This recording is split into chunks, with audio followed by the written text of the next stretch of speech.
So, I'm finally back, about 1,000 hours later, and many months since I actually said I would be back. I'm actually making a video. I am not very good at this, am I? So, TennoCon was about a week ago, and just as it happened, we got our latest Prime weapon. Zhuge Prime. You know, I've been pronouncing it Zhuge for about a year, but honestly, I don't know how it's pronounced. Zhuge? Zhuge? Zhuge? Zhuge? I mean, it's not very huge, is it? I'm just gonna keep calling it Zhuge. Anyway, checking out the stats and comparing it to the original Zhuge, we see that it has better crit chance, the same critical multiplier, a bigger fire rate, bigger magazine. It's alarming from silent, and we'll get onto that in a second. It's a little bit fucky. Has a slower reload speed, again, we'll get onto that in a second. It gets a bit fucky. And it has lower base damage, and yep, you guessed it. Wait, we'll get onto it. It's fucky. Regardless of how this stacks up to its predecessor, it's a pretty decent spread of stats. Really, there's no real weaknesses. It's even mainly slash focus, which is a difference from the regular Zhuge, and we'll be getting onto a build which might be able to take advantage of that in a second. Although I will say this now, the impact and puncture damage do harm it a bit, and you will need a Riven to really make the most out of that slash damage.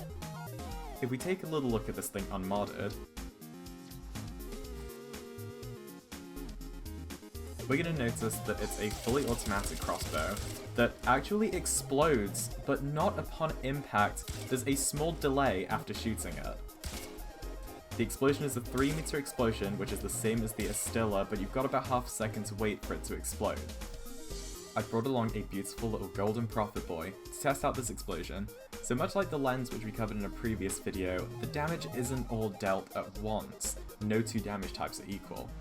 It's not quite the fuckery of 3 different phases of dealing different damage types that the lens had, but there's something going on here.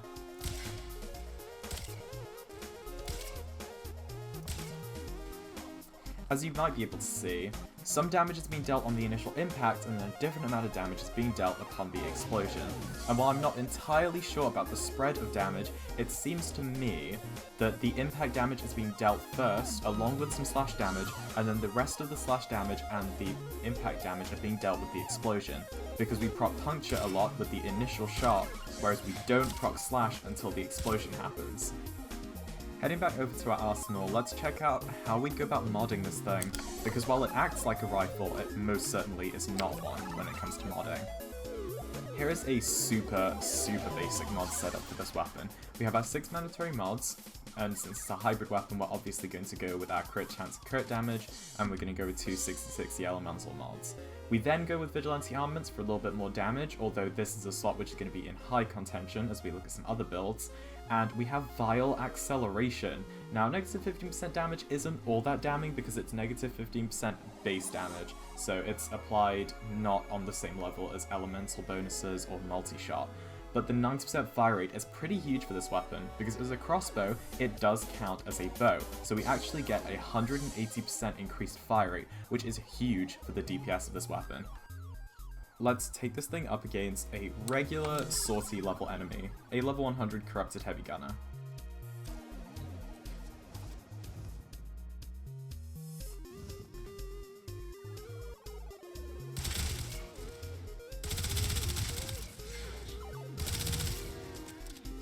Pretty damn decent performance. A little bit hard to hit those headshots with those impact procs, but you know, oh well. We got a lot of slash procs in there, mixed in with a ridiculous amount of armor stripping from this crazy fire rate and amazing status chance.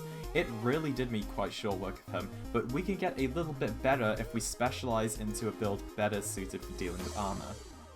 And how we deal with armor better is by getting a few more slash procs in there and making use of this high slash damage as one way of doing it, by using a mod like Fanged Fusillade, which gives us plus 120% slash damage, which is going to weight our procs pretty harshly towards slash, because physical damage types are counted for 4 times the proc chance when you proc status chance compared to elemental types. So if we swap this out for Fang Fusillade, we can also then swap out our 60/60s to give us some viral damage instead, because we're only going to need to proc it once and most of our procs are going to be slashed now. Let's give it a shot.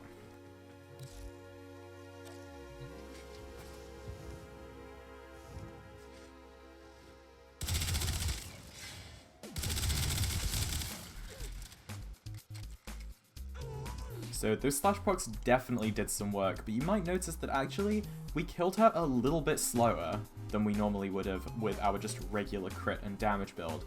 And that's due to a couple of reasons. If you were doing this against a bombard, you do a little bit better. And if you were doing this against even higher level enemies, obviously where armor becomes more of a factor you need to deal with, you'd start to see this increase in effectiveness, while the more crit focused build will decrease in effectiveness. But that's not the only way we can go about doing this.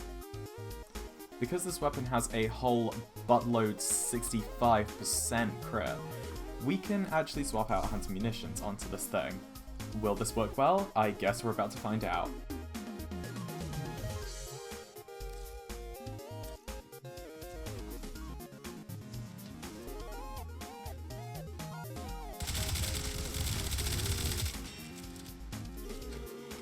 Once again, pretty damn solid. I don't think quite as good as our corrosive and base damage build, but I don't think it's going to be until we get against some high level enemies, so let's go and give that a shot. This time I've cranked the level up to level 160.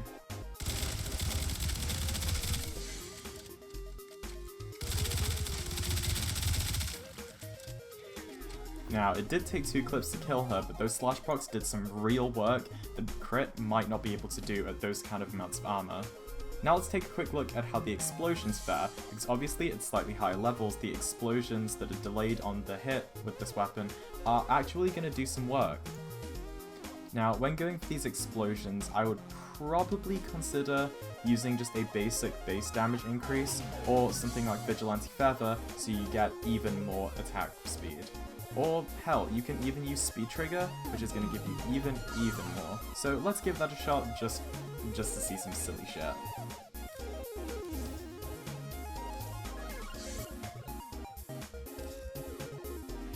Let's grab some crewmen.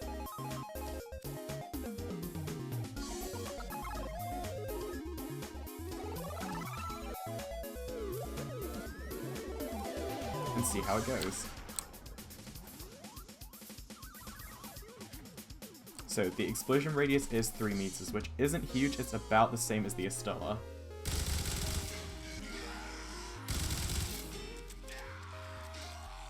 Is pretty nice. For level 100 enemies who are just fodder, it doesn't take a whole lot to kill them, but being able to do it that quick in an AoE is still something that's really nice to have to deal with crowds pretty quickly. And I mean, this fire rate, it's real silly. However, you might have noticed something about this weapon, or probably not. I've been firing this weapon to empty its clip every time that I've used it, because this weapon has a couple of interesting mechanics. Remember when I told you it was going to get fucky? First of all, if you reload it before the clip is empty, you actually get a 3-second reload. But if you reload it once the clip is empty, you get half that, a 1.5 second reload. So reloading prematurely with this weapon, I know it's a habit, but you don't want to be doing it here. There's also something to be mentioned about the stealth rating of this weapon. If we grab a frame like Ivara, who cares a lot about whether a weapon is alarming or not, to not break her out of Prowl. If we head into Prowl, expect us to get broken out of stealth the moment that we shoot this weapon. And yet we don't, because the shots from this weapon aren't actually alarming, they're silent. It's the explosions afterwards that are alarming. So if an enemy hears the explosion, you are going to lose that stealth damage multiplier with melee weapons, but if you're not planning on using melee with your Ivara, then you can go around stealth kill with this thing to your heart's content and you will keep prowling. The Zhuge Prime is a really solid weapon if you're looking for a weapon to use in a bow-only sortie and want to get some AoE without necessarily resorting to the lens, which can be pretty restrictive in just how big the AoE is. It's also an all-round solid weapon for any kind of content you want to bring it into. The only downside that I would really give it is it has self-damage. The explosion's pretty small, but if you're looking for a weapon that performs similarly and has no stealth damage, but also maybe doesn't have quite the DPS output and can't be used in bow only sorties, the Astilla is going to function much the same. But I would absolutely recommend going out and crafting this weapon. It'll make a fine addition to your arsenal, and will really hold you over in those bow only sorties. Thanks for watching.